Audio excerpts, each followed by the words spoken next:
राधे राधे दोस्तों। बहुत पुरानी बात है। एक नगर में एक सौदागर रहता था।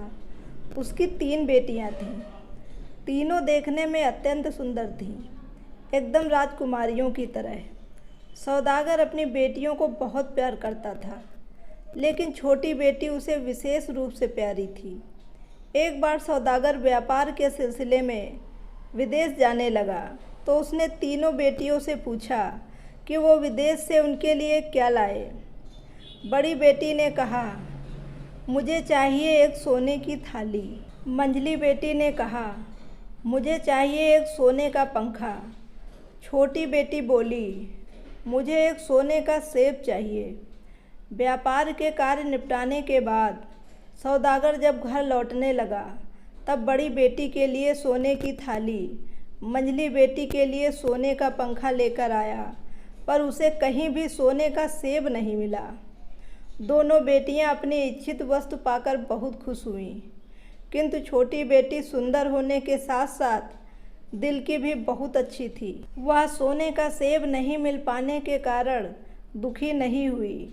उसने पिता से कहा, आप तो अक्सर विदेश जाते रहते हैं, यदि कहीं कभी भी सोने का सेब मिले तो मेरे लिए ले आइएगा। इधर एक राजकुमार घोड़े पर चढ़कर एक राज्य से दूसरे राज्य का भ्रमण करते हुए एक दिन सौदागर के शहर में आ पहुंचा।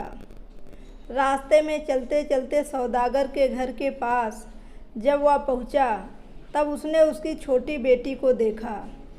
वह उसे देखकर देखता ही रह गया। वह सौदागर के पास पहुंचा और अपना परिचय देकर उससे उसकी छोटी बेटी का हाथ मांगा। राजकुमार की बातें सुनकर सौदागर ने कहा, तुम्हारी बात सुनकर मुझे खुशी हुई, परंतु मैं तुम्हारी बात मानने में असमर्थ हूँ। तुम जिसका हाथ मांग रहे हो वो मेरी सबसे छोटी बेटी है। उससे बड़ी 2 बेटियाँ और हैं। बड़ी लड़कियों की शादी के बिना छोटी बेटी के साथ तुम्हारी शादी कैसे कर दूँ? यदि तुम चाहो तो मैं अपनी बड़ी बेटी के साथ तुम्हारी शादी करवा सकता हूँ। सौदागर की बड़ी बेटी भी अत्यंत सुंदर थी। वह भी रानी होने के योग्य थी।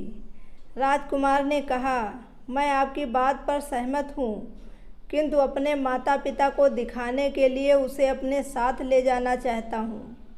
2 दिनों के अंदर वापस ले आऊँगा। सौदागर की बेटी को लेकर राजकुमार रवाना हुआ।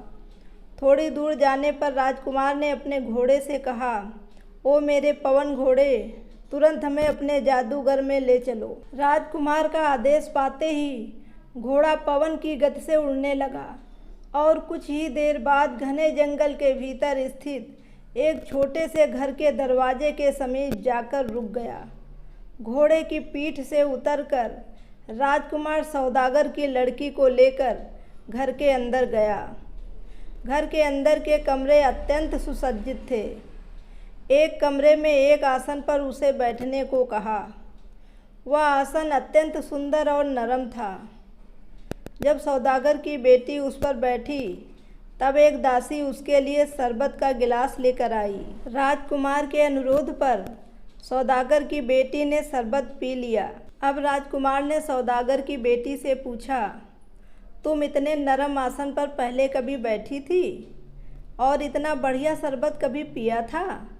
सौदागर की बेटी बोली, इतने नरम आसन पर कभी नहीं बैठी और इतना बढ़िया शरबत जीवन में कभी भी नहीं पिया। राजकुमार ने कहा, मेरे प्रश्न के उत्तर में तुमने जो कहा उस तरह का उत्तर रानी होने योग्य लड़की के मुख से कभी नहीं निकलेगा। तुम रानी होने के योग्य नहीं हो। चलो, तुम्हें तुम्हारे पिता के घर छोड़ देता हूँ। राजकुमार सौदागर की बड़ी बेटी को लेकर सौदागर के घर की ओर चला। इसके बाद सौदागर की मंझली बेटी को लेकर राजकुमार अपने उसी घर में पहुँचा। मंझली बेटी को नरम आसन में बिठाने एवं शरबत पिलाने के बाद राजकुमार ने उससे भी वही सवाल किए। मंझली बेटी ने भी कहा कि इतने नरम आसन में पहले वो कभी नहीं बैठी और इतना बढ़िया शरबत उसने कभी नहीं पिया। उत्तर सुनने के बाद राजकुमार ने कहा, तुम भी रानी होने के योग्य नहीं हो। वह उसे उसके पिता के घर वापस ले गया। अंत में छोटी बेटी की बारी आई। अन्य दो बहनों की तरह उसे भी नरम आसन पर बिठाया गया एवं पीने के लिए शरबत दिया गया। उसके बाद राजकुमार ने उससे पूछा, इससे भी नरम आसन पर तुम कभी बैठी थी? इससे भी बढ़िया शरबत तुमने कभी पिया है? छोटी बेटी हंसकर बोली, जी हाँ, माँ की गोद इससे बहुत ही अधिक नरम है और माँ का दूध इस शरबत से भी अधिक स्वादिष्ट है। सौदागर की छोटी बेटी के उत्तर से अत्यंत प्रसन्न होकर राजकुमार ने कहा, तुम्हारे जैसी लड़की ही मेरी रानी होने योग्य है। राजकुमार ने सौदागर की छोटी बेटी को उसके घर पहुंचा दिया और सौदागर को सारी बातें बताई।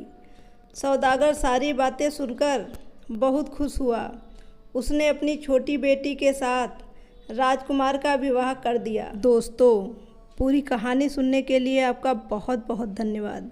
अगर कहानी पसंद आई हो तो प्लीज़ इसे लाइक करिएगा, शेयर करिएगा और मेरे चैनल को सब्सक्राइब ज़रूर करिएगा। Thank you very much.